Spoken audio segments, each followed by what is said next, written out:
Thank you, Madam Chair. Good morning. I'm glad we're having the first markup together of the new Commerce Committee, and I'm looking forward to the next 2 years together. Today, we're going to be voting on 5 bills, and I'm grateful to Chairwoman Cantwell and her staff for working with me and my staff to move several bipartisan bills in this markup.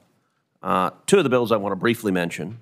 First, I'm very pleased that we'll be marking up the Informing Consumers About Smart Devices Act, which is a bill that I introduced along with Chair Cantwell. This important bill will help ensure that the privacy and security of American households remains intact. As the number of smart devices found in homes steadily climbs, consumers deserve greater transparency about how these devices work and how they impact your privacy. Americans should know if their fridge is recording their family's words and movements, and they should know whether their virtual assistant is transmitting audio recordings of private family conversations. Second, I'm also pleased that we'll be marking up the Cadets Act, which I was glad to introduce with Senator Peters. This bill will help our state maritime academies, including Texas A&M Maritime Academy, to train more veterans so that they can continue to serve our nation as mariners. Last, let me say that I am glad to hear that the committee is delaying consideration of the nomination of Phil Washington. Phil Washington has been before this committee for some time now, and I think every member of this committee knows that Mr. Washington is not qualified for the position for which he is nominated.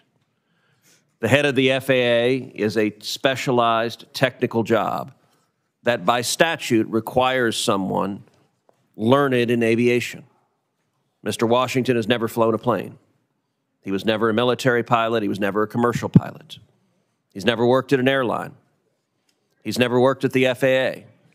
He's never worked as an air traffic controller. He's never worked at a company that manufactures planes.